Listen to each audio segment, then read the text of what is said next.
Amigos que gostam de conversar em tempos interessantes, incertos, implacáveis. Com o futuro suspenso e o passado cada dia mais distante, estamos aqui estacionados na condição humana, na tentativa de fazer uma nova vida funcionar.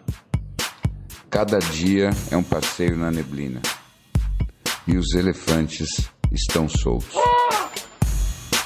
Não usamos nomes, porque somos nós e somos ninguém. O que importa é a conversa e a vontade de gerar alguma luz. E aí, eu virei para elas e disse, então, vocês podem perguntar aquilo que vocês quiserem. O que vocês querem perguntar? E elas não sabiam o que perguntar. E eu virei e disse, então, está vendo? No momento que você tem acesso a todas as respostas, você não tem mais nenhuma pergunta. Kabam, fim do almoço. Bom, era isso. Foi bom ver vocês. É legal. Né? Mas assim, você tinha que ter visto os olhinhos delas, assim. Uau. Titio. Né? Agora, eu tava ouvindo o Mark Andreessen falando que ele tava ali falando da relação com o filho dele, com o ChatGPT. E daí ele tava falando assim, ele tava contando, você sabia que dá para pedir pro ChatGPT explicar a física quântica para uma criança de 10 anos? Você sabia que dá para o ChatGPT explicar física quântica para uma criança de 5 anos? Não sei, não lembro, acho que era o Lex Fridman. Ele falou assim, não, calma, então vamos lá. Daí, ou o Joe Rogan, não sei. Daí eles perguntam, e daí o ChatGPT explica a física quântica para uma criança, que eu acho que era assim, você tem um ursinho de pelúcia num quarto, e daí ele também está no outro quarto. Então, assim, é uma coisa... Porque aí começa uma discussão que eu achei muito interessante, que era sobre como é que vai ficar a educação das crianças e a relação com os professores quando o ChatGPT realmente entrar pro jogo daqui a alguns anos de vez, assim. Imagina como é que vai se dar essa relação? O mais complexo eu acho que vai ser em que momento vai ficar estabelecido que você pode confiar naquilo que ele escreve, né, ou fala. Porque, Exato. Por enquanto, no fundo, ele está sempre fazendo uma espécie de pastiche de discursos humanos. Né? Então, o que é isso? Não tem ninguém ali dentro sabendo o que está falando. Então, ele está simplesmente fazendo uma colagem probabilística. Mas né? isso nunca foi critério para nenhuma criança questionar um professor, né? Não. Mas o ponto é, quando é que as escolas vão passar a considerar que isso é o professor? Vai ter o Microsoft Educational ChatGPT, isso vai ter. que vai ser o confiável e com selo das escolas e tal, e que vai ser provavelmente o produto mais vendido nos próximos tempos. Eu acho que vai ser isso. Ou vai ser Google ou Microsoft daqui a uns 5 anos. E daí vai ter... Eles vão ter a grande plataforma de educação para tudo. Isso, daí vai ser para escola, para medicina... Para qualquer coisa. Também acho. Imagino que vai ser assim. Mais uns aninhos a gente chega lá. E você, Gol? Você está eu tô com uma dificuldade agora de me comunicar depois que o Snow me passou todo o meu padrão respiratório. Eu tô com uma consciência respiratória que eu não tô conseguindo falar. Desculpa, cara, mas eu precisava te alertar sobre... Eu... Aliás, isso já foi alertado, inclusive, pelos nossos ouvintes também. O que eu faço muitos ruídos? Aí, pronto. Sim. Agora eu te assustei de agora vez. acabou. É? É verdade. É verdade. Mas as pessoas acham que é você... Pausas para pensar? Não, as pessoas acham que são bufadas de indignação. As pessoas acham que eu vou ter que olhar a pesquisa de perto para saber se está tendenciosa. Não, te juro que não. Enfim, Não, eu acho que... Talvez um pouco, sim. Tendenciosa. Mas... Talvez. Não, eu acho que o que você não esteja entendendo é que algumas vezes eu tento me colocar no lugar dos ouvintes e quando o Bi vai fazer uma colocação mais profunda, eu entro em apneia. Pra ver quanto tempo... Esse padrão tá claro. Quão longo vai ser esse discurso do cara? Mas daí você vai No terceiro minuto você solta a respiração. E aí parece que é indignação, mas só eu precisando de ar. Então, Nada além disso. É subindo a superfície de novo para dar aquela respirada. Aqui de vez em quando eu pego água ainda no meio do caminho. Então, mas isso é interessante. Interessante a gente falar disso aqui, mas eu acho que talvez a gente precise de um breathwork antes de... Tá na minha pauta agora trazer de novo o breathwork. Eu acho que começa oficialmente a temporada de práticas. É mesmo? Começa a temporada de práticas. E isso eu acho uma coisa que eu não vou deixar de procurar, porque eu não tenho opção.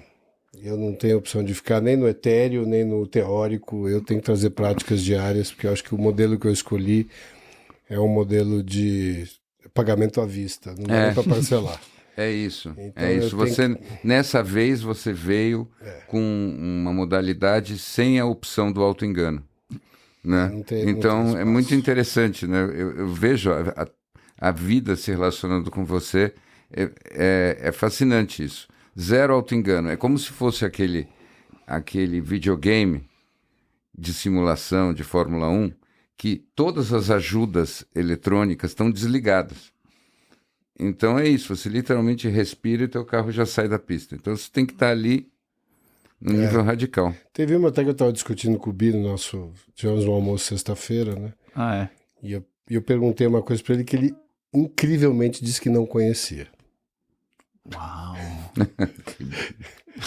Não é incrivelmente ele dizer que não conhecia, incrivelmente ele não conhecer. Você guardou isso para... Não, eu guardei porque é uma prática que é diferente, eu acabei tendo que procurar um pouco mais para entender, porque eu acho que as básicas, que são as meditações e os outros caminhos que a gente está acostumado, gelo, seja o que for, elas estão com algumas limitações no momento, né? E eu estava vendo, por acaso, eu estava ouvindo um podcast da Tammy Simon, né? Você falou para mim que era. Aquela do Sounds True, que é quem edita Sounds True Presents. Isso. Boa imitação. Você tá numa boa fase. Isso mesmo. Sounds True Presents. Sounds True Presents. É que ela tem uma voz, acho que... Ela fez um evento com o Eckhart Tolle no Canadá. Sim, ela é... Essa plataforma dela, Sounds True, ela, além dela ser uma editora, tem o podcast e muitos cursos. Eu acho que o que ela faz, ela é também uma mestre de cerimônia de vários desses eventos, desses festivais de autoconhecimento. O livro do Adyashanti, que está aqui como O Despertar Autêntico, mas a versão audiobook, tem no final uma entrevista dela com ele que é mais legal que o livro. Vale muito a pena. E ela é que trouxe para o audiobook também várias das versões do Ram Dass, né? Inclusive aquele Becoming Nobody, ela narra vários dos capítulos, né? Interrompe e tal. Eu acho que ela tem uma coisa bem seminal lá atrás em Boulder com o Shogun Trungpa. Ela está há um tempo, né? Há um tempo, exato. Ela é uma das importantes lá atrás. Ela segurou a tocha. Exato. Ela segurou a tocha editora por muitos anos. E eu acho que fez o Mahamudra também. Mahamudra. E esse cara que ela entrevista você já leu muita coisa dele, eu acho. É que eu confundo o segundo. É Holensek. Não, Holensek. Sabe o Andrew Holensek? Não. Eu não sei quem é esse cara. Também não sei quem que é. Bom, ele, pelo que eu entendi, eu não li os outros livros dele, mas ele escreveu esse livro sobre meditação reversa. E é uma coisa que o Bi estava falando outro dia, e aí eu ia fazer um paralelo com o nosso seriado do vinho, né? Nossa. Gotas Divinas? Gotas Divinas. Gotas Divinas, Drops of God. Então, mas eu acho que o legal desse negócio da meditação reversa, que ele foi um meditador que ficou 3 anos no Tibete, num monastério e tal. E o Bi estava falando outro dia, né? Até acho que ele citou o Sadhguru. Se você realmente tiver um propósito de evolução, você deveria achar fantástico cada um desses desafios que vem, né? E enaltecê-los como se fosse a coisa mais importante do mundo. Só que nós não temos técnica para isso. Ao contrário, o padrão é afastar aquilo que dói, né? E se apegar àquilo que a gente gosta. E é um modelo subliminar, um modelo muito parte de quem a gente é, personalidade e tal. Esse cara traz uma coisa diferente, que é uma prática que eu tinha ouvido falar de leve, mas não sabia que era tão factível, que é, ao invés, não que você abra a mão da tua meditação. A tua meditação, ele vai te deixar num lugar talvez mais preparado para 1000 outros desafios, menos reativo, talvez mais profundo, mais zen, enfim, o que você quiser chamar. Só que quando o bicho pega mesmo, a panela esquenta, não dá tempo daquilo chegar, né? Pelo menos comigo, o desafio é sempre... parece que eu estou um pouco atrás em termos de velocidade ao carro que está me passando. Uhum. E ele propõe uma técnica que até para quem não tem facilidade para meditar é uma saída bem interessante, que é realmente você... Ele divide em 4 estágios, mas eu não sei se tem necessidade de você fazer isso, mas cada uma desses movimentos que, até para entender melhor Michael Singer e o Hawkins, que você tem as questões, né? Com Letting Go e tal. Eu sempre ouvi o Michael Singer e falei, tá bom, Letting Go, maravilhoso, tal, mas como é que é isso na prática, né? Claro. Porque o primeiro movimento que eles falam, o Singer e o Hawkins, é aquele movimento da contração. Na hora que vem aquela situação desafiadora, o teu susto, a primeira coisa é contrair. E é uma contração que pode ser física ou, enfim. E o que ele propõe é, vamos lá, você sentou para meditar e ao invés de você observar esses pensamentos passando, essas sensações, essas emoções e esperar que eles vão embora sem se apegar a nenhum deles, você se apegar a eles.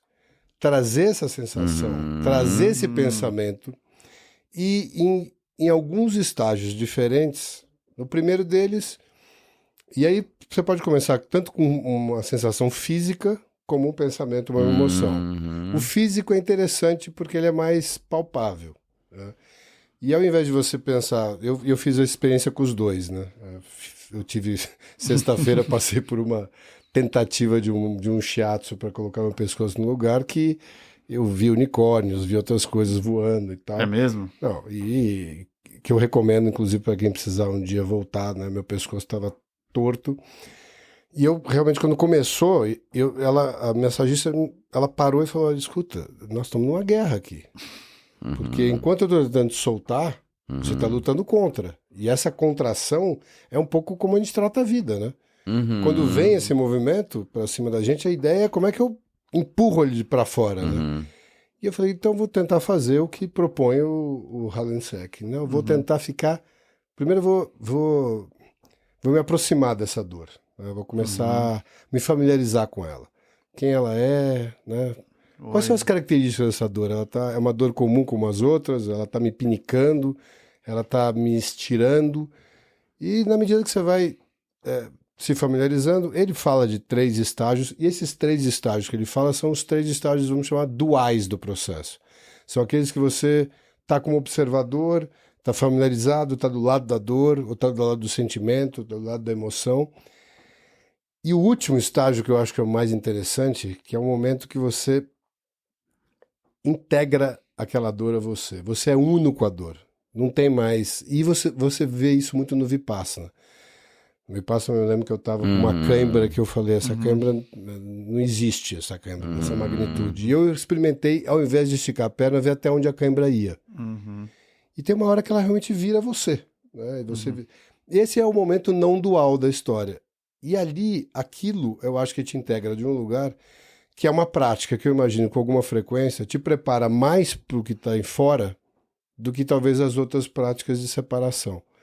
E eu lembrei muito daquela cena da Gota Divina, que um dos personagens, que são os dois, né, o personagem asiático e a francesa, que ele diz para ela começa a falar do vinho, mas tem um momento que ele diz, eu não sei como você faz essa última parte. E essa última parte é quando ela realmente, ela não está mais falando, aquele primeiro momento que ele diz, eu estou sentindo o aroma de framboesa, disso, daquilo, tal, mas você vê que tem um momento que ela já é una com o vinho. É como se ela entrasse tão completamente que ela consegue enxergar porque ela passa a ser aquilo. E isso ele não conseguia fazer, não sei se você lembra. E é impressionante como eles fazem isso bem no seriado. Muito bem. É muito É um lindo. seriado espetacular. Mas eu misturei um monte de coisa para dizer que essa prática é uma prática interessante e realmente aí passa a ser, no momento que você vai ficando um pouco melhor e as situações desafiadoras aparecem, as contrações vêm e você... Bom, qual é a emoção que você está reconhecendo? É a ansiedade, é medo, é angústia, e ver onde essas emoções estão no seu corpo, e aí começar a ver como é que e no momento que isso entra quase que em sincronia com o coração, eu acho que é o momento que isso fica uno. Achei interessante a prática. E é reverso porque reverso porque foca ao invés de ao invés de você pensar como... Eu estou ali, né, normalmente meditando e observando os pensamentos, mas não apegando a nada, sentindo as emoções e deixando elas passarem. Não, vou tentar gerar o maior número de emoções e pensamentos possíveis. Né? Em vez de eu afastar tudo, eu vou trazendo um por um para perto de mim. E na medida que que essas contrações vão acontecendo no dia a dia, e você tem essa prática já habitual de ir integrando, e nomeando e integrando, eu imagino que na medida que você vai fazendo essa prática mais corriqueira, começa a ficar interessante saber quais são as coisas que vão trazer outras emoções e outras contrações para você, né? E aí talvez possa ser que a gente chegue nesse lugar, né, de entrar no flow da vida, onde não tem mais o bom e o ruim e tudo passa a ser interessante. Talvez seja o final da história. Mas você acha que em algum momento, ao você conseguir integrar essas contrações, elas deixam de ser dores? Elas deixam de ser dores? Não, eu acho que... Eu tenho a impressão, eu fiz um pouco dessa prática. Eu acho que a sua relação com ela muda. Eu não sei se ela deixa de existir, até porque você vai... Talvez você tenha menos contrações específicas na medida que você já integrou algumas dessas emoções, com muita prática, imagino, vai ser um negócio de 2 dias.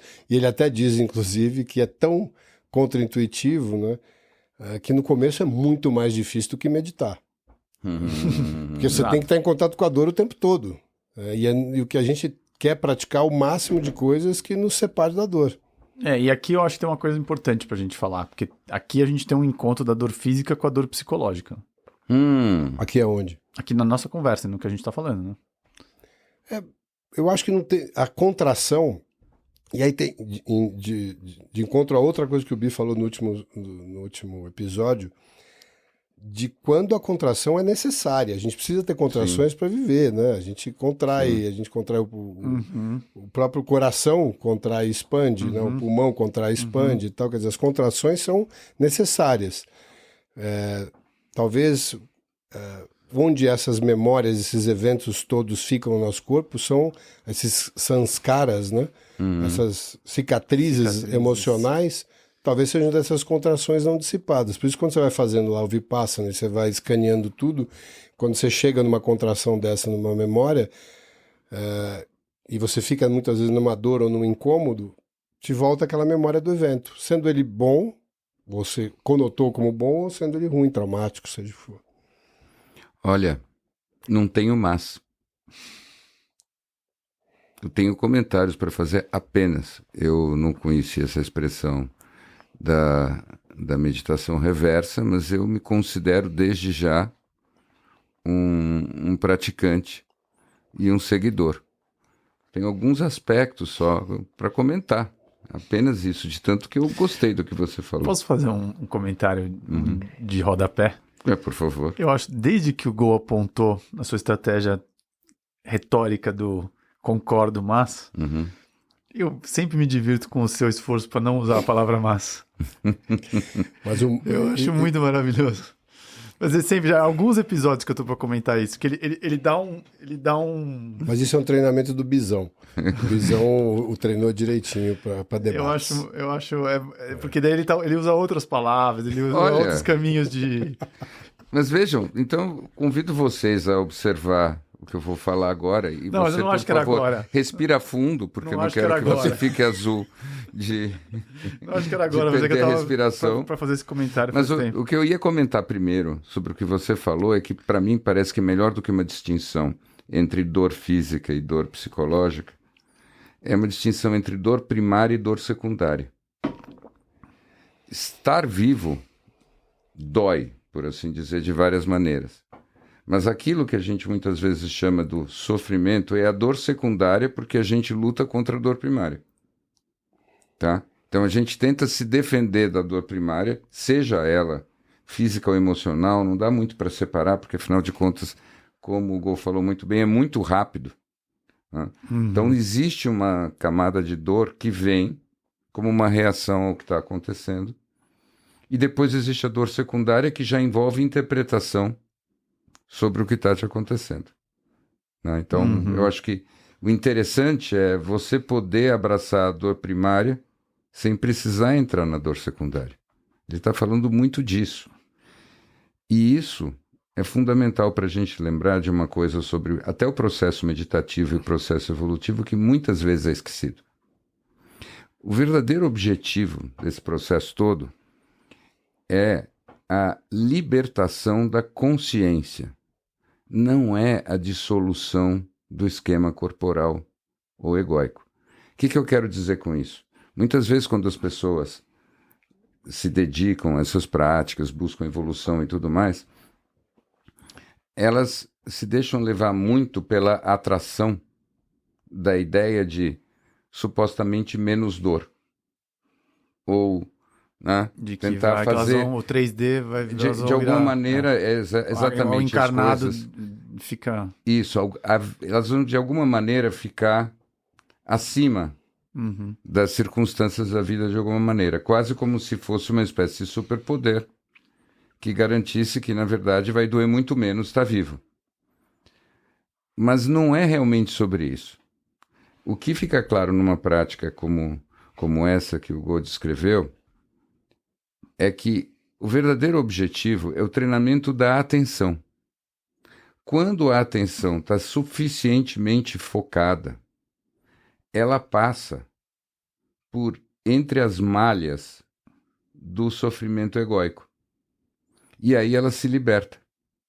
Isso não significa que aquilo que a gente está sentindo a gente deixa de sentir. Então, por exemplo, quando você pega um grande mestre e você dá LSD para ele, e ele conversa com você normalmente e diz, é interessante essa tal história de LSD, mas você não vê ele ficando muito louco nem nada disso, isso não significa que ele não está sob o efeito do LSD. Não significa que o LSD não fez efeito nele, significa apenas que a consciência dele é tão aguda, tão pontual, que ele consegue ficar consciente, normal, ao mesmo tempo que todo aquele efeito do LSD está acontecendo dentro dele. Tá? Exato. Então, todas as coisas que nos acontecem enquanto nós estamos vivos continuam acontecendo. Mas a nossa consciência sempre pode mudar de atitude em relação a tudo. Por exemplo, no consultório, uma das coisas que você pode fazer às vezes, e isso é bem interessante, é você chega para uma pessoa que fala da angústia dela e você diz, tá, e como é que você fica angustiado quando você fica angustiado? Aí a pessoa não entende muito a pergunta. Aí, não, mas como assim tal? Eu fico... Não. Onde você fica angustiado? Como? Mostra para mim. Como assim? Fica angustiado agora para eu ver. Como é que você faz para ficar angustiado? Faz uma angústia aí. Aí, não, sério, por favor. Tenta. Aí a pessoa... Nossa, tô angustiado agora, tô angustiado. Aí você vira para ela e diz assim... Tá, agora se esforce para ficar mais angustiado ainda. Fica mais angustiado. Força isso mais. Exagera a tua angústia. Nossa, não vou fazer. Por favor, exagera a tua angústia. A pessoa que aceita essa instrução e faz isso, o que acontece? Vocês podem imaginar, né? A angústia desaparece. Desaparece como... Parece um milagre, mas ela dissolve.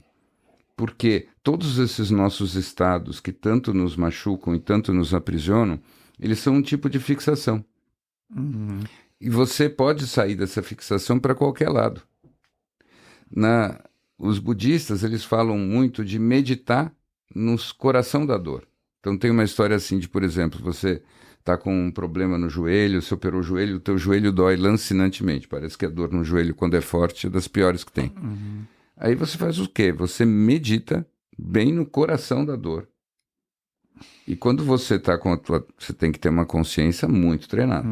Mas quando você medita com um foco absoluto no meio da dor, ela desaparece para você. Não é que parou de doer. Você parou de sofrer. Você parou de conscientemente sentir a dor. A dor está lá. Teu sistema continua produzindo no teu sistema nervoso e tudo mais, continua produzindo sinais de dor. Você não se anestesiou.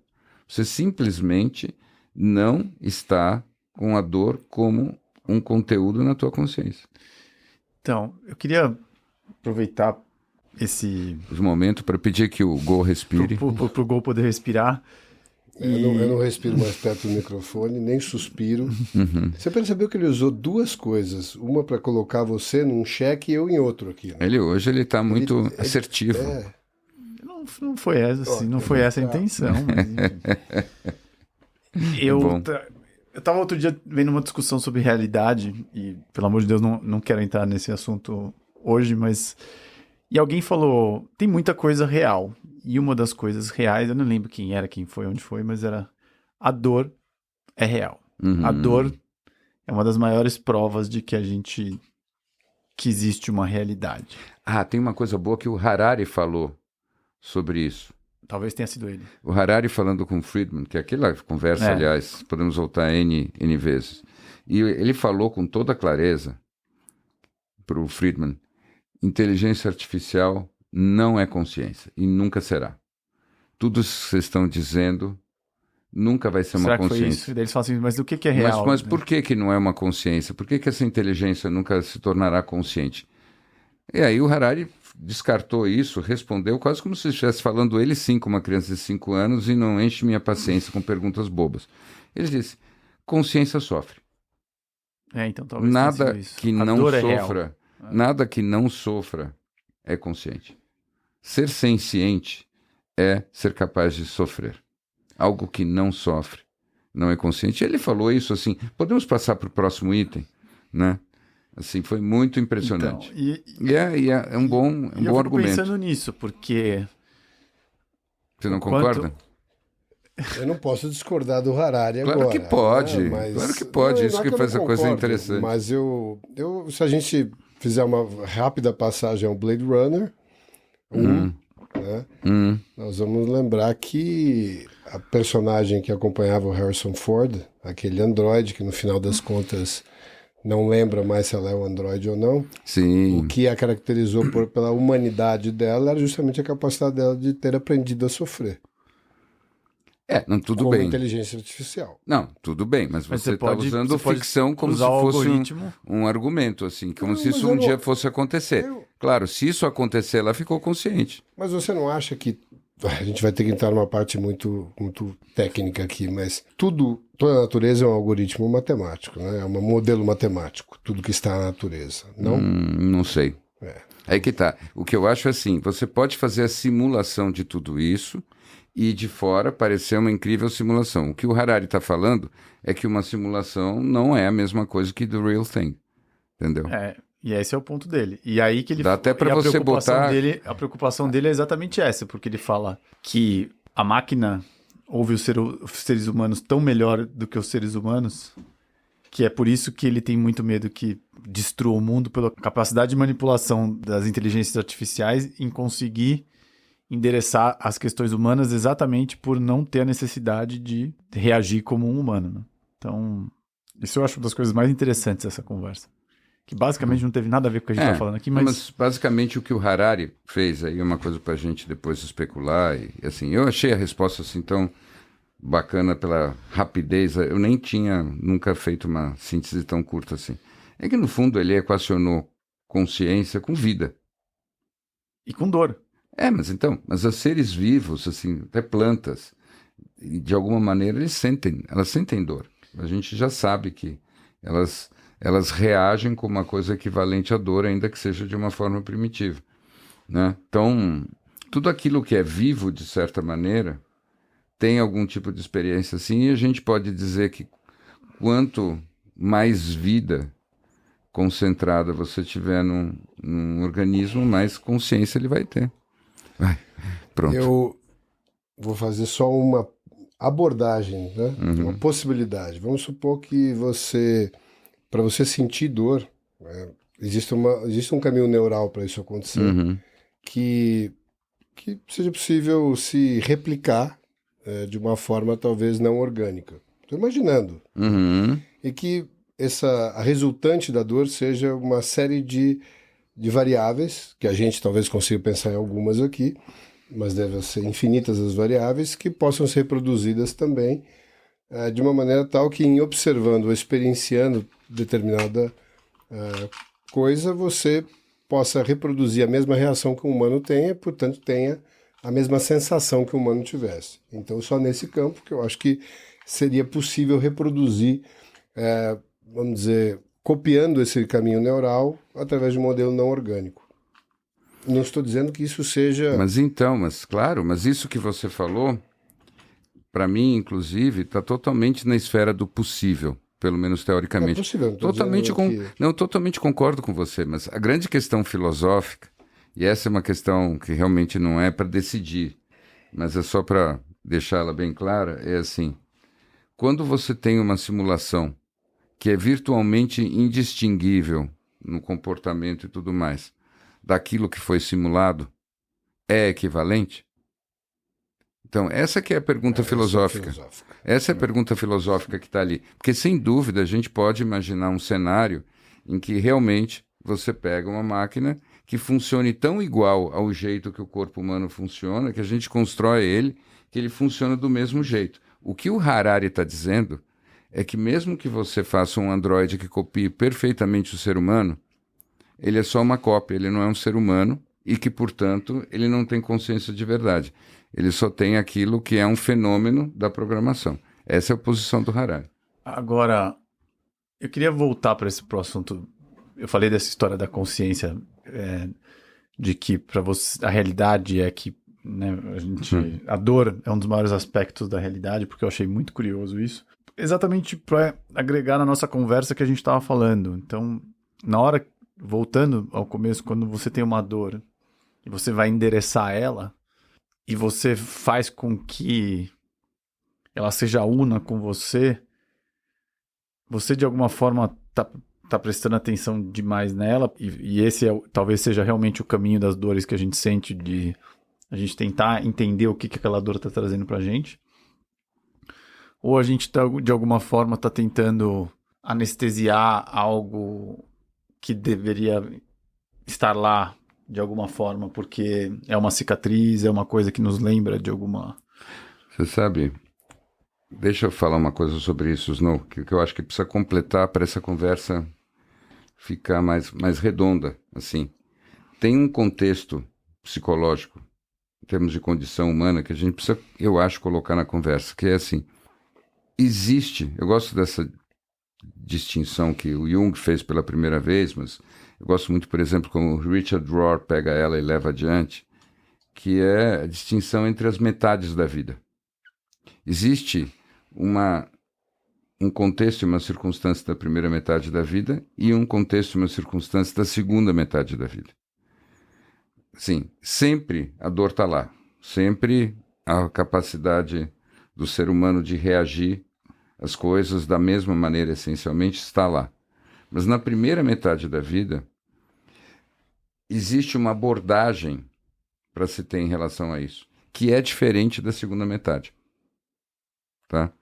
Na primeira metade da vida, você, de fato, tem que se desenvolver buscando ficar cada vez mais hábil, cada vez mais capaz, trazer todas as tuas forças, talentos e estratégias à tona para lidar com essa vulnerabilidade o melhor possível em termos de conquistar seu espaço no mundo e se expressar como indivíduo.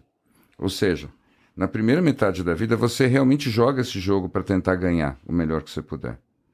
É só na segunda metade da vida que a coisa inverte. Na segunda metade da vida não é mais sobre ganhar. É sobre você, digamos assim, contemplar.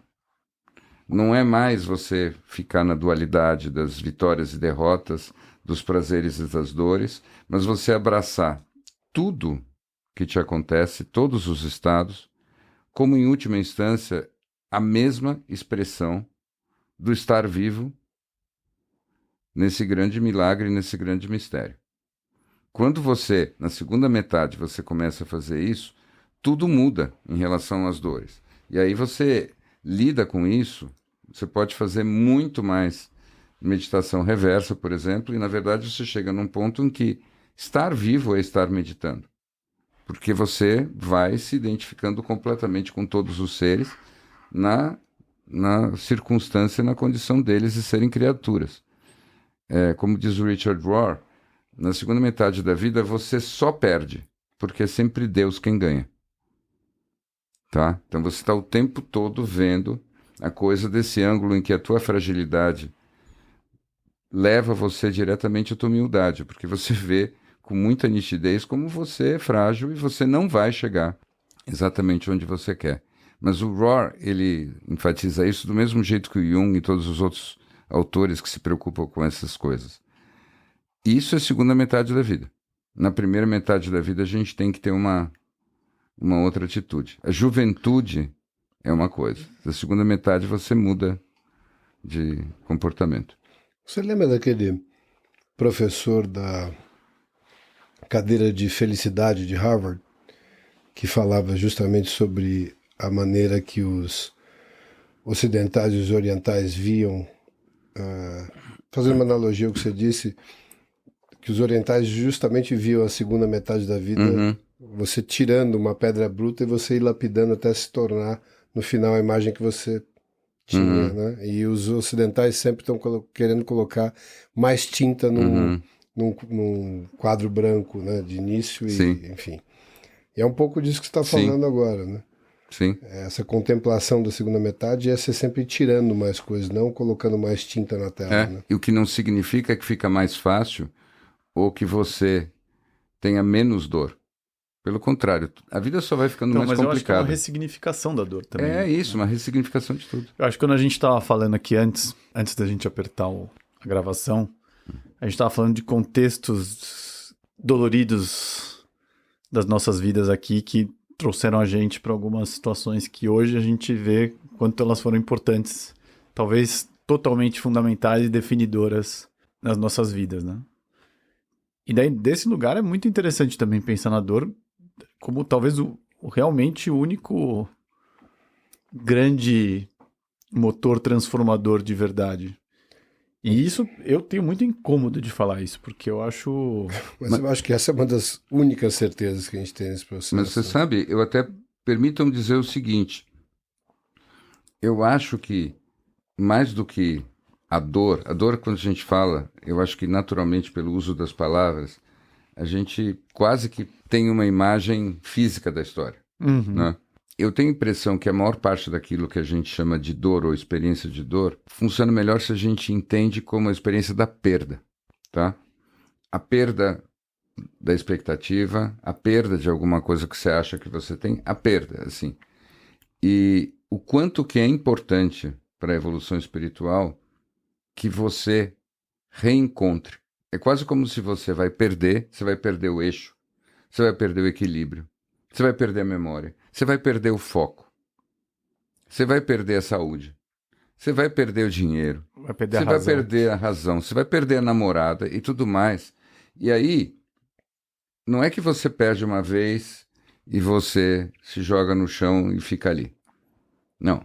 Você levanta e você começa de novo. E de repente você reencontra tudo. E o processo todo é muito de você perder e reencontrar. E cada vez que você reencontra, é como se você aprendesse um pouco mais sobre o sentido daquilo que você perde e reencontra. Não importa se é a consciência, se é a saúde, se é o foco, se é o amor.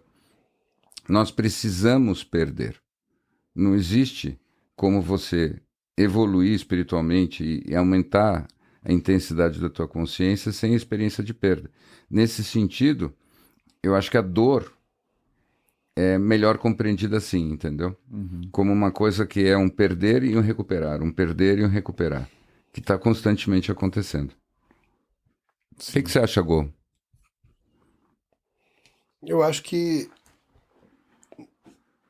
nessa linha, inclusive, do que eu estava ouvindo no podcast, e ele chama essas perdas de quase um desmembramento para depois haver um reagrupamento, que é mais ou menos em linha com o que você estava dizendo, eu acho, né? Mas eu não vejo outra forma de você realmente transformar a vida num grande retiro se não for dessa forma. É que a gente tem sempre, no momento que essas perdas acontecem, a gente leva a tendência natural é imaginar que não houve controle suficiente, né? As coisas saíram do controle, então qual é a parte na minha próxima edição que eu vou poder aprimorar o controle para que isso não volte a acontecer? Quando a gente, na verdade, hoje já sabe que é uma das grandes falácias, né? E como é que sai desse mecanismo perverso? Eu acho que entrando em contato com essas perdas desse outro lugar, talvez tenha uma valorização da necessidade da existência delas, porque realmente não existe outro caminho para você buscar uma evolução. Eu não conheço nenhum, pelo menos comigo, nunca funcionou num amor absoluto, não. Então, como é que você faz uso dessas, de uma maneira talvez um pouco mais, não sei, inteligente, a tua relação com a perda mudar? E o escapismo disso, né, não seja ir para um controle mais exacerbado, mas sim lidar com isso que vai ser realmente repetitivo na tua vida de uma outra forma. Talvez seja um pouco isso que está aí nesse fundamento da meditação reversa. Eu acho que é isso mesmo. Com o cuidado que eu acho que a gente tem que tomar, de que nós, de fato, aqui, 80% do tempo, nós estamos falando de uma ótica de segunda metade da vida. O que denuncia que nós temos 45 plus nessa mesa e nós estamos na segunda metade da vida todos três. Você não está falando de idade biológica, né? Olha, um pouco sim, porque, veja, você precisa primeiro ter realizado bem a primeira metade da vida para poder viver direito à segunda metade da vida. Isso não é nem minha opinião, todos os autores que falam sobre isso têm isso em uníssono. Porque o que acontece? Se você não viveu direito a primeira metade da vida... Elabore o direito. Então, você não ficar com recalques. Exemplo. Deixa eu te dar um exemplo muito... Eu tô querendo puxar o Robata, eu sei que tá... Robata tá tem a vinda, não, tem tá alguma... vindo, tem o Robata vindo. Mas escuta, se na outra vez a gente estava incinerando, hoje a gente está no desmembramento, a gente está bom de torturas. Só positividade. Não, mas é verdade, a gente está num lugar totalmente construtivo. Mas o que é você viver bem a primeira metade da vida? Você tem que ter sentido que você conquistou, que você foi capaz, que você amou, que você viveu as coisas importantes que a vida tem a oferecer e que você tem vontade, tem fome de viver. Se você não conseguiu viver isso, e eu não estou falando de ganhar milhões, eu estou falando de você ter uma primeira metade da vida em que os teus principais anseios foram minimamente conquistados. Se você não tem isso, é uma regra que quando você tenta praticar a segunda metade da vida, você faz aquilo que se chama spiritual bypassing. Eu ia te perguntar justamente. Que, na minha visão, é um pouco da repressão que tem na psicologia passada pro... Mas é isso. Você tenta fazer, é o escapismo. Né? É o escapismo. É o escapismo. Então você tem recalques e dores e frustrações e... Mas muito mais perigoso do que o escapismo psicológico. Muito mais perigoso, porque a inferioridade adleriana é isso mesmo, compensada em evolução búdica. Agora, eu quero investigar esse... Eu sabia. Não é exatamente, imagino que você queira. Não foi exatamente um Robata, mas digamos que... A inferioridade adleriana... um sushi bem assim... Não, porque temos um baterá aqui. É uma sardinha na brasa. Temos um baterá. A gente pode migrar de culinária também. Podemos. Então, não, a minha pergunta era a seguinte. Essa primeira metade da vida que você estava falando, de ser bem vivida, de alguma forma, para que ela não tenha recalques, vocês não acham que tem uma lei que é você ter tido a coragem de correr riscos? Estamos indo para aí? Estar aberto para a dor, para você... Assim, a sensação de ter vivido de verdade a primeira metade da vida direito não tem a ver com, de fato, ter se aberto ao risco de sentir muita dor? Ai, amei isso. Amei. É exatamente tudo que eu acredito. Você poder espiritualizar de verdade é a aventura suprema. E para isso você precisa ter muita coragem. E coragem, na verdade, você não exercita na segunda metade, você exercita na primeira. Não é à toa que você pega um Santo Agostinho e você vai ver que o Santo Agostinho passou por muita coisa. Não é à toa que você pega São Francisco e ele farriou um monte. Você tem que ter tido uma vida e uma juventude plenas. Você tem que ter amado, você tem que ter brigado, você tem que ter se envolvido. Você tem que ter pego fogo. Primeiro, como um jovem. Primeiro você tentou viver o máximo possível e você viu a frustração e o limite intrínsecos que tem em tudo isso. Se você não teve coragem de viver o teu desejo, você não sabe nada sobre a limitação do desejo.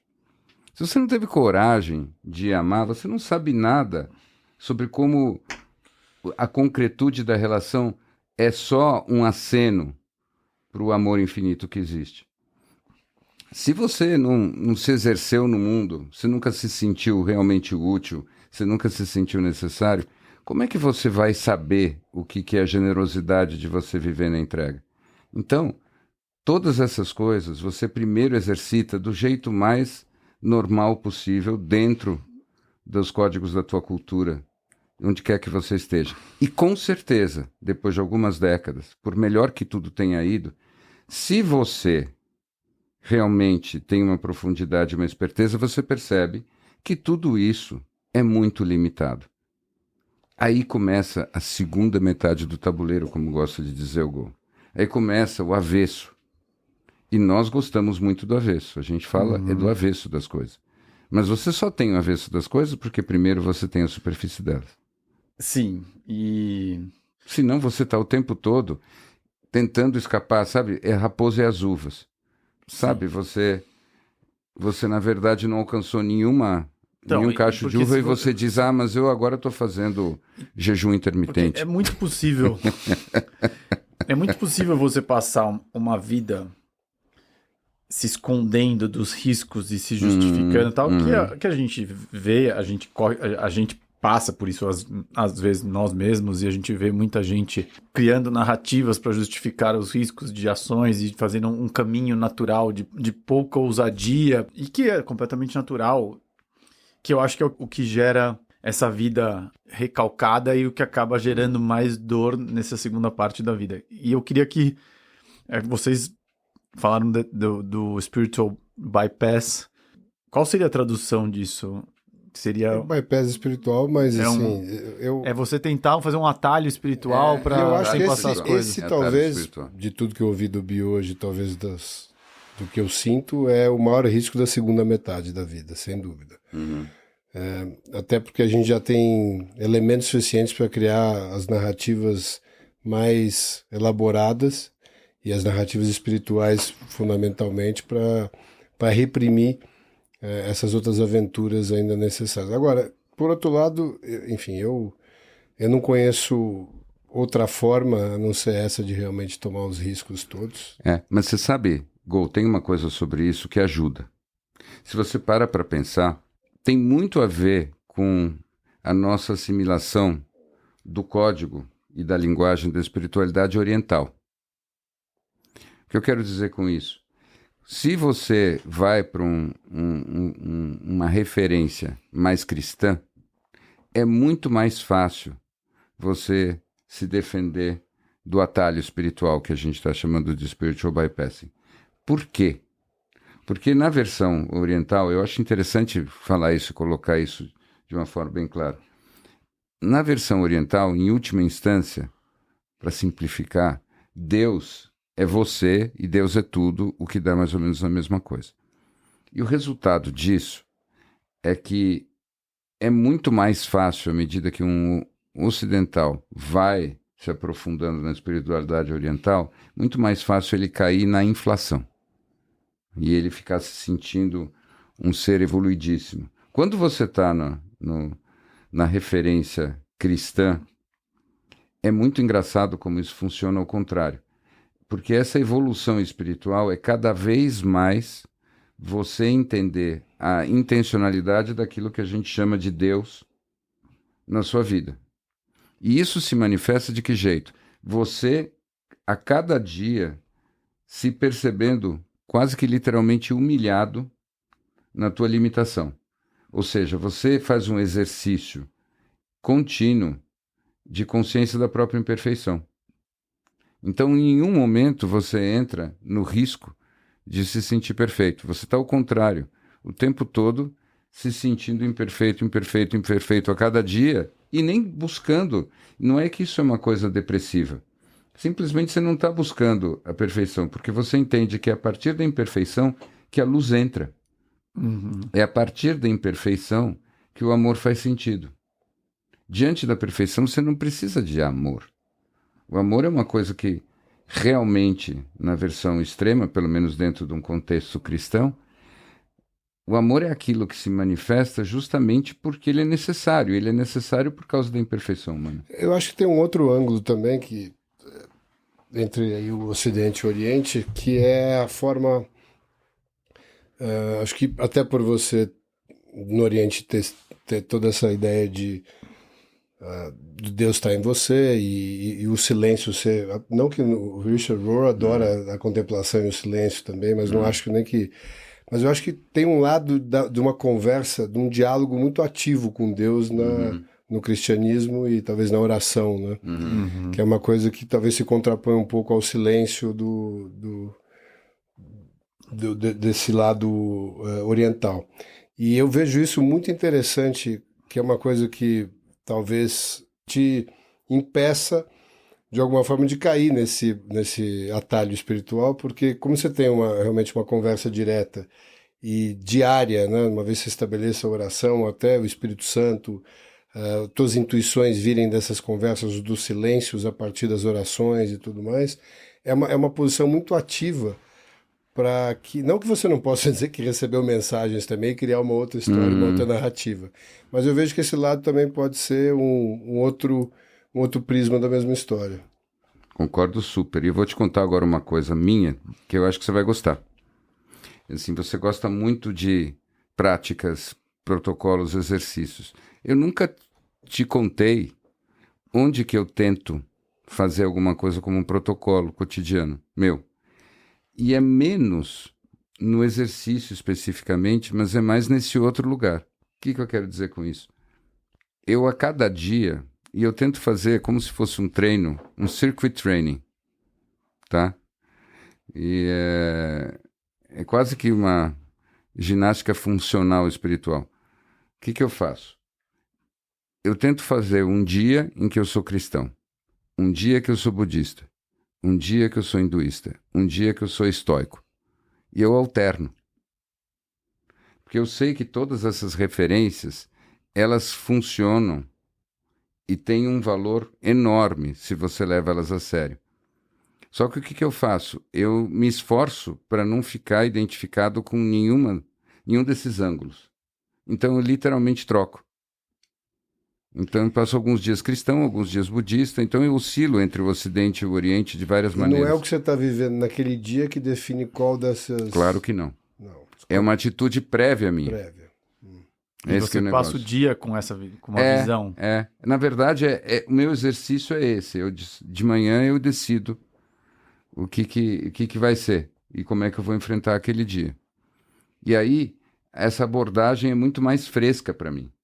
Sim. Porque todas elas têm uma riqueza, todas elas têm também algumas limitações. Então, veja, isso não quer dizer que eu vou falar sânscrito num dia e falar latim no outro dia. No nível superficial da coisa, eu reajo do mesmo jeito. Mas por trás, no bastidor, eu estou olhando para tudo com aquela lente naquele dia. E eu faço isso mesmo. Eu aprendi a fazer isso com os clientes, porque cada cliente demanda pelo tema uma atitude mais de um lado ou mais do outro. E você vê na vida deles a inspiração clara para uma abordagem ou outra. E aí eu comecei a ficar eclético nessas várias abordagens, até que chegou um ponto em que eu estava fazendo isso comigo. O que vocês acharam engraçado? Não, eu tava dando risada que porque agora eu estou inspirando, protegendo o microfone. Eu acabei com de bullying dos não. Não foi bullying. Mas eu queria voltar um pouco nessa história do atalho espiritual, porque eu queria perguntar como é que são aquelas pessoas que um dia percebem que, eventualmente, na primeira parte da vida, não correram risco e resolvem falar, bom, agora eu entendi, perdi tempo e vou correr atrás e vou correr todos os riscos, porque tem algumas pessoas que Acho de que fato cabia um paralelo disso que você está falando com o vídeo que o Bi nos mandou da conversa da Oprah com o Dr. Griffin. O que é aquele vídeo, né? Mas eu acho que cabe um paralelo aí. Não, porque eu acho que é isso, assim, se é possível correr atrás na segunda metade da vida. Então, vocês lembram daquele livro do Mitch Albom, Terças com Morris? Lembra desse? Não lembra desse livro? Não Tuesdays sei. with Morris. Lembra desse livro? Eu lembro desse livro, sim. Lembro. Não sei que livro é. Eu acho que tem uma... O que você está falando é quase que uma realização de que talvez a sua vida tenha passado. Sim. E que você tem talvez um espaço de tempo limitado para começar a viver. Que é um pouco do que muitas pessoas experimentam quando elas são diagnosticadas com doenças terminais ou alguma coisa que mostra um limite concreto uma finitude, né? Óbvio, assim. Que é um pouco do que a gente viu naquela entrevista. E no Mitch Albom, o Mitch Albom mostra nesse livro que ele todas as terças vai conversar com o Morris, que tem esse diagnóstico de um câncer terminal, e como é que ele se comporta em relação à vida e quais são os insights e tudo mais. E eu acho que tem um pouco disso, né? E a gente precisa realmente ter essa noção de finitude. A finitude sempre teve parte da nossa vida. Qual é o momento que você resolve, não talvez tomar riscos, né? Mas realmente o risco é inerente à vida, né? Começar a viver é tomar risco. Então, quando você tomar uma decisão de que agora sim eu vou sair do fundo de quadro e vou para a rede... E se você está fazendo isso atrasado, né? Atrasado, ou seja por que razão for, né? É só uma decisão de começar a viver. Porque essa história do atrasado também tem a sua relatividade. Eu acho que é possível você passar a primeira metade da vida até 3 meses antes do fim. E aí você vive a segunda metade da vida em 3 meses. Sim. E aí você viveu a vida completa. Não tenho nenhuma dúvida disso. E é dentro daquela lógica que eu estava dizendo. Você precisa perder para poder enxergar o que você está perdendo.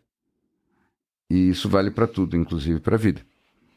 Então você precisa poder saber o que acontece. O que acontece é que quando você está nesse lugar, você tem a oportunidade da coragem. Porque a coragem não é só uma coisa que você cultiva, é também uma oportunidade que a vida te dá. Então, você tem momentos que dizem claramente para você, seja corajoso agora. Infelizmente, muitas vezes a gente foge desses momentos como se fosse a pior coisa do mundo, mas sim, esses momentos estão aí. Eu lembro daquele desafio enorme que o Michael Singer teve, né, depois de passar uma vida relativamente num flow sem grandes intempéries, apesar de alguns desafios, né? Não sei se você lembra, no final ele é acionado pelo FBI, pelo Departamento de Justiça americano, ele é investigado, um negócio maluco, né? Que é onde é colocada à prova realmente toda a técnica ou toda a forma como ele enxergava os desafios. E ainda assim ele mostra ali das dificuldades que ele teve em lidar com as emoções que iam surgindo, mas ele tinha um processo de fazer, não de afastar essas emoções, mas de integrá-las, né? Que é um pouco do que a gente vê nessa entrevista da Oprah com, eu acho que é Dr. Griffin. Holland Griffin. Que foi o fundador do projeto de psilocibina no John Hopkins, né? Então, uma pessoa que lidou sempre com pacientes terminais, foi o início do processo dele, então ele teve essa relação muito próxima, e aí ele é agora diagnosticado com câncer metastático, né? Nível 4, e com quase nenhuma chance de tratamento, e como ele também lida com as emoções que vão surgindo, e não foram poucas as que surgiram, embora ele tivesse um treinamento incrível, né, nesse sentido. E de novo, é esse que eu acho que é a mensagem mais legal. O fato de você continuar sentindo as coisas muito parecido com o que você sempre sentiu não significa que você não avançou nada. O avanço está num outro lugar.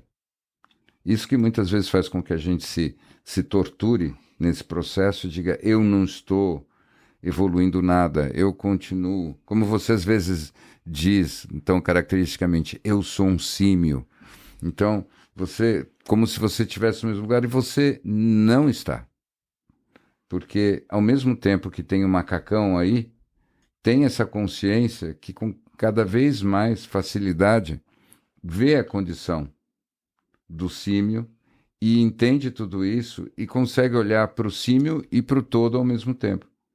Que é o exercício, é aquilo que eu sempre fiquei falando do alongamento da consciência, é sobre isso. Não é sobre você realmente deixar de viver a tua vida do lugar onde te coube viver, mas é você poder acrescentar todo esse resto. É como se você estivesse dentro de você e, de repente, o centro da tua visão vai saindo, vai subindo, vai subindo, vai subindo, e aí vira uma espécie de drone. E aí o drone sobe, e aí ele gira, gira, gira, vê você de cima, aí aumenta a música e tem um fade out. E nessa hora, você está sentindo tudo aquilo que te cabe sentir, mas ao mesmo tempo você é o diretor do filme e diz, corta, a cena ficou ótima. É interessante você falar isso, porque nessa entrevista, acho que eu nunca vi uma entrevista como essa, de um cara ir para um programa tão, vamos dizer assim, entre aspas, massificado, e falar as coisas que ele falou da relação dele com a morte, né? É realmente diferente. E as perguntas duras e difíceis. As perguntas duras e difíceis, que eu achei assim que ela estava tratando com uma leveza, até, imagino, foi um caminho que ela escolheu. Perguntas difíceis. E ele fala que ele está atravessando o momento mais feliz da vida dele.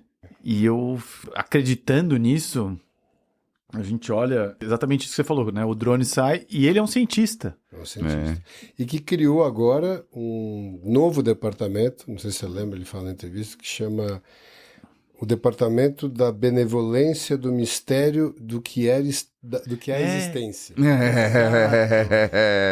Mas lindo, lindo, lindo, lindo, Isso. lindo. Então ele diz ali, nesse momento que agora eu tô me dando conta da beleza que é estar encarnado. 9 dias. Exato. 9 dias. Isso. 9 dias voltou. Isso. O Jung uma vez disse que a vida é um intervalo de luz entre 2 mistérios. Né? Exato. O da entrada e da saída, que na verdade são um mistério só. Né? É isso. Né? É isso. É essa ponte entre aquilo que você não sabe e aquilo que você não vê.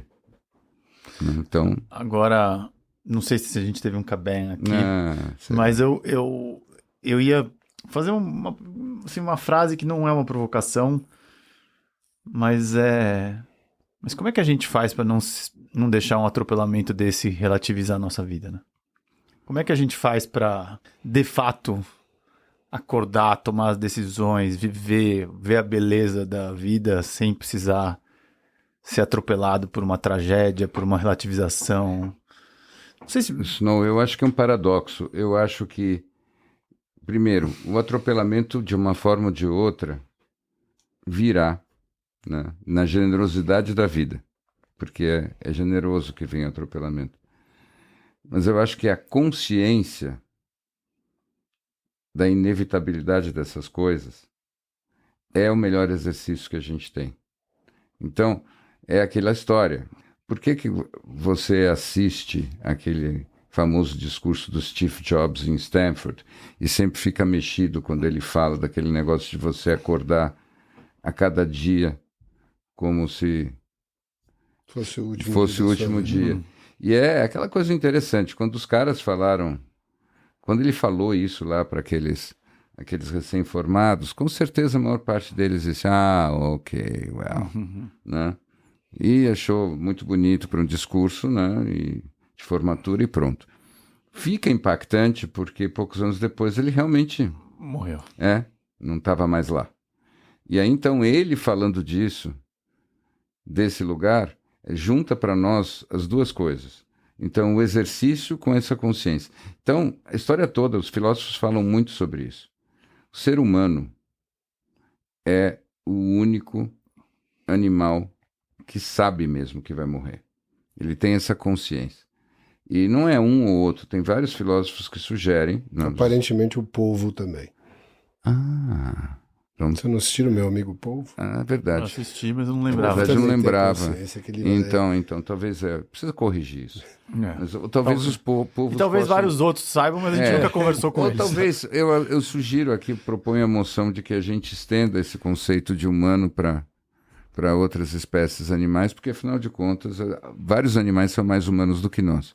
Então, Sim. então retiro, eu vou me sentir corrigido corretamente aqui, mas sem perder o foco, a ideia de que o que nos caracteriza essa consciência da finitude, ela é muito fundamental. A vida tem sentido porque ela acaba.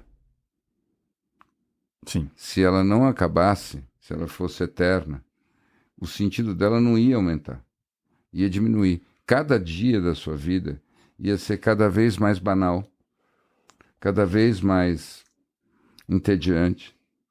Essa história da coragem você ia deixar para algum momento quando você resolvesse brincar disso, porque afinal de contas você tem a eternidade para brincar.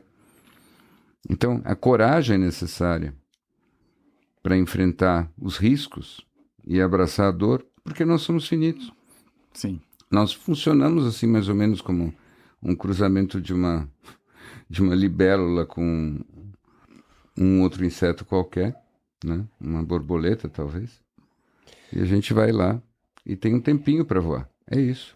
Eu acho que quando você faz a conta de frente para trás e se dá conta de que viver no automático, ou seja, talvez não esteja presente na maior parte das oportunidades que você possa estar, a vida passa a ser uma equação muito, muito simples para ter um propósito, né? Não pode ser nascer, adoecer e morrer. Sim. E que é muito provável na medida que você não tome risco nenhum ou fique realmente num automático. E acho que talvez esse alarme contra o automático é uma coisa que tem que estar na tua cabeceira o tempo todo. E é muito fácil você perceber quando a sua vida entrou num algum tipo de automatismo. E esse automatismo pode ser até a forma como você lida com a dor, colocar a dor também no automático. E não fazer nada com ela, Sim. com a perda. Colocar também, que é muito o que está naquele campo da ideia, que eu entendo, pelo menos assim, que a professora Lucilena fala do caos e o cosmos, né? Que é a forma como você significa cada um daqueles eventos ali. Você é uma vítima das circunstâncias, você está integrado no flow da vida e fazendo cada uma dessas perdas, cada uma dessas experiências valerem o risco de estar encarnado. E de todos os riscos, eu acho que o risco mais importante que devemos correr é o risco da celebração.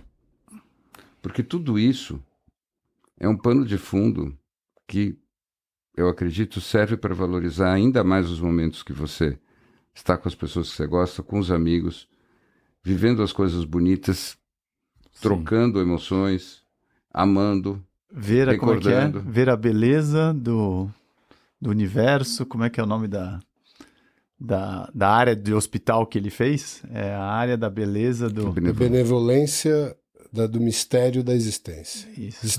De existir. Como o mistério do existir é benfazejo. É isso. E eu acho que vou até um pouco além, Bi. Por favor. E até a coragem da celebração até das perdas. Ah, sim. É tudo uma grande festa. Sim. É tudo uma grande festa.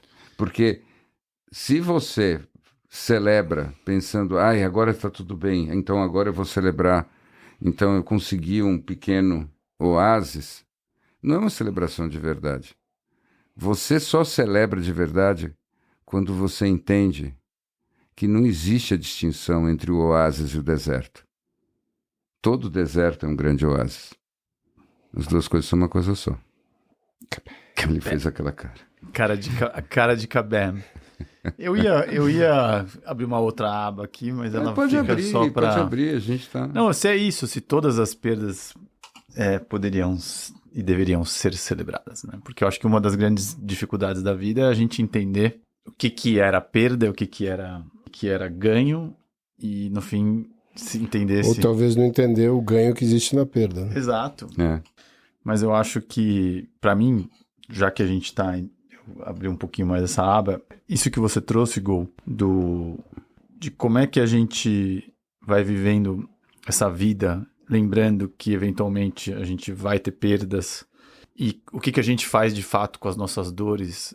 Eu acho que esse equilíbrio entre se deixar sentir a dor, fazer alguma coisa com ela e também não virar um paranoico vitimista das dores e conseguir esse equilíbrio entre saber da nossa finitude, saber das dores e celebrar a vida, eu acho que é talvez a coisa mais difícil que nós temos. É o equilíbrio e não cair para nenhuma das polaridades que atraem. É verdade. O que Eckhart Tolle fala muito do corpo de dor. E a gente tem que escapar disso. Ou seja, simplificando muito, uma coisa é você sentir, mesmo coisas difíceis. Outra coisa é você se identificar de alguma maneira com essas coisas difíceis que você está sentindo. Nada do que você sente te define. Da mesma forma como uma praça não é definida pelas pessoas que estão ali passeando nela.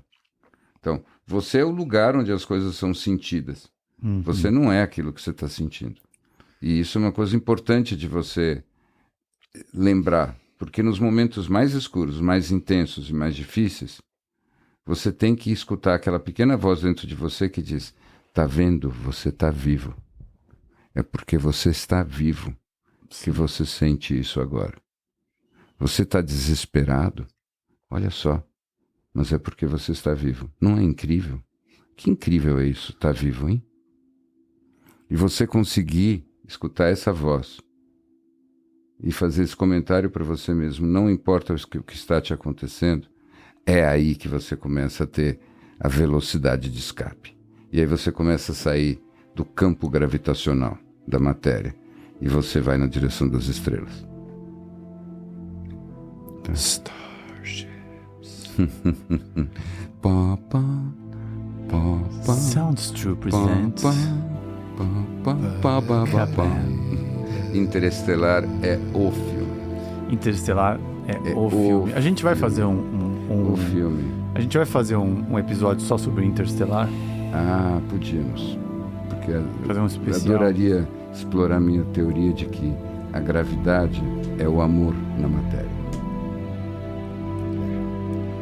Talvez a gente possa jogar para o ano que vem.